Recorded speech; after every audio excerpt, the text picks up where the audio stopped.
मैं हरित प्रणाम, मैं मृत्युंजय मानी। चलिए, पर्यावरण की बात अखबारों के साथ। प्रधानमंत्री नरेंद्र मोदी की अपील को अधिकांश नागरिक मानने लगे हैं, अधिकांश नागरिक मानने लगे हैं। और देखिए, जाम, पटना शहर की मैं बात कर रहा हूं, यहाँ इतना जाम लग रहा है कि समझिए ना कि मोदी जी का जो अपील है उसका बेअसर हो जा रहा है। इतना पेट्रोलियम पदार्थ का खपत हो रहा है, इसका कोई आकलन नहीं कर रहा है। जब तक जाम से निजात नहीं दिलाया जाएगा, तब तक पेट्रोलियम पदार्थ की खपत बढ़ते ही जाएगी।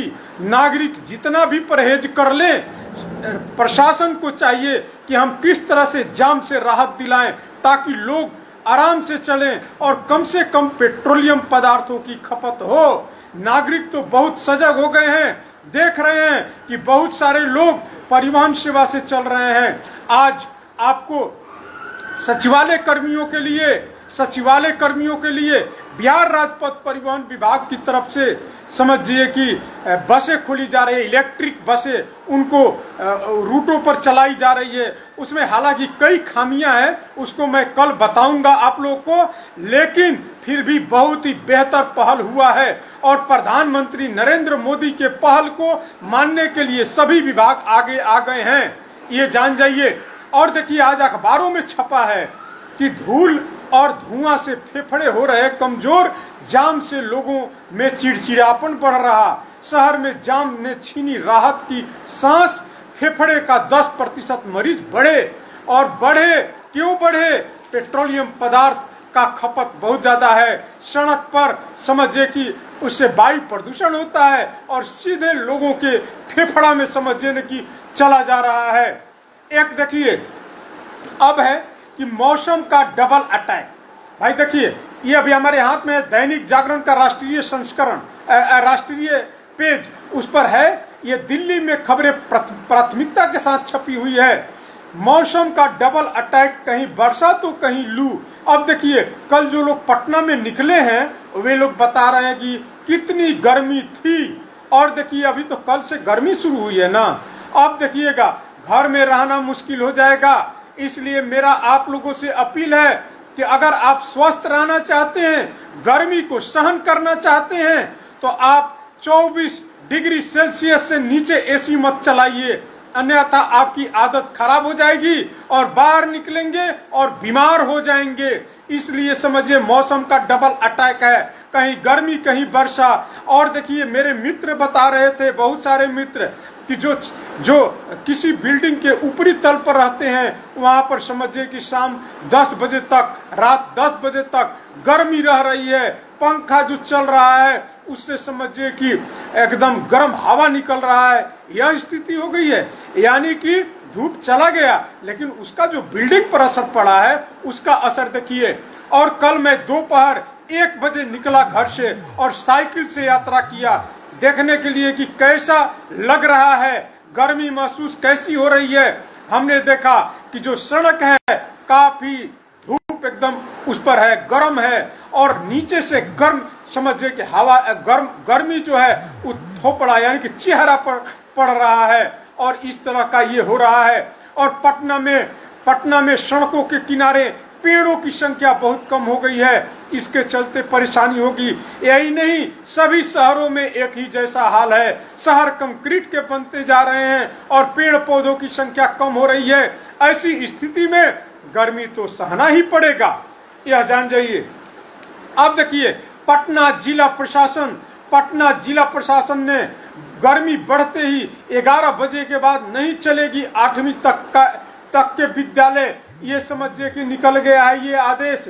तो ये बच्चों के स्वास्थ्य को सबसे पहले देखना है, तो पटना डीएम ने इस तरह से किया है और सभी डीएम को इस तरह से कार्य करना चाहिए। और देखिए, और आपको एक खबर है, प्री मानसून में पूर्णिया में सबसे अधिक और अरवल में सबसे कम वर्षा हुई। कहीं भाई वर्षा बहुत अधिक हो जा रही है, कहीं कम हो जा रही है।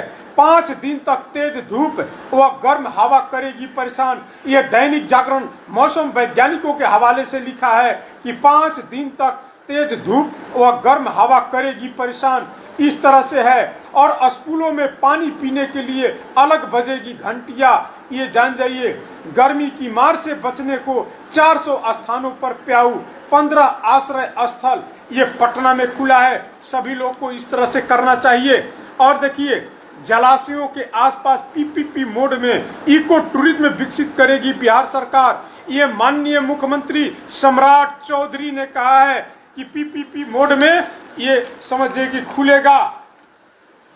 और देखिए, ये है डॉक्टर की सलाह। हेलो डॉक्टर, हेलो जागरण, इसमें कल डॉक्टर आए थे, उन्होंने कहा है, उन्होंने क्या कहा है यह भी सुन लीजिए। ब्लड प्रेशर साइलेंट किलर, युवा भी नियमित कराएं हृदय की जांच। तो भाई ये सब जांच पड़ताल तो कराना ही पड़ेगा।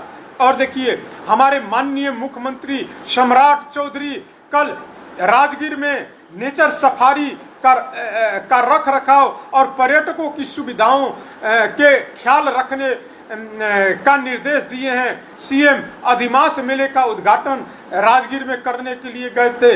ये 1 माह तक चलता है और 15 जून तक चलेगा मेला। देश विदेश से आते हैं यहाँ पर पर्यटक। और ये जान जाइए, अधिमास को कहा जाता है पुरुषोत्तम मास भी। इसमें भगवान विष्णु का वास होता है, यानी कि घर घर में, मंदिरों में, सब जगह भगवान विष्णु की पूजा अर्चना हो रही है। और एक खबर की तरफ आप लोग का ध्यान आकृष्ट करा दें। अदानी समूह बिहार में अगले 2-3 साल में 50 से 60 हजार करोड़ का निवेश करेगा। ये जान जाइए, ये बहुत ही खुशखबरी की बात है। इस तरह से निवेश होने जा रहा है बिहार में अदानी की तरफ से, तो ये जान जाइए इस तरह से है। और पटना वासियों के लिए एक खबर, भाई अटल पथ का एक जो सर्विस लेन है उसको बंद कर दिया गया है। वैकल्पिक मार्ग को अपनाएं, इसलिए कि नमामि गंगे योजना के तहत समझिए कि सीवरेज लाइन बिछ रहा है, वह भी कार्य करना बहुत जरूरी है। इसके एमडी हैं, प्रबंध निदेशक हैं अनिमेश कुमार पराशर। इनका ये लक्ष्य है कि 15 दिनों के अंदर में ये सब कार्य पूर्ण कर लिया जाए। और यही नहीं, शहर में संप हाउस भी, आधा दर्जन से अधिक संप हाउस बनकर तैयार हो गया है, उसका भी मानसून पूर्व ये शुरू कराने की तैयारी में है। बस आज इतना ही। और एक बता दे, बड़ी खबर हम नहीं बता पाए, अंतर्राष्ट्रीय जैव विविधता दिवस 22 मई को है और उसके उपलक्ष्य में आज पटना जू में जैव विविधता प्रबंधन राज्य जैव विविधता परिषद की तरफ से चित्रकारी प्रतियोगिता का आयोजन किया गया।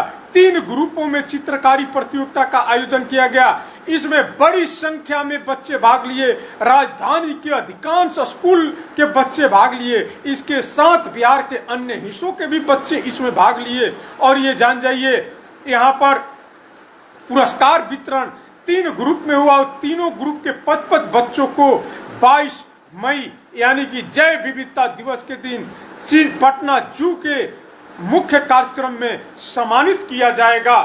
चलिए बस आज इतना ही, फिर हम कल बात आप लोगों से मिलेंगे। जय पर्यावरण, जय बिहार, जय भारत।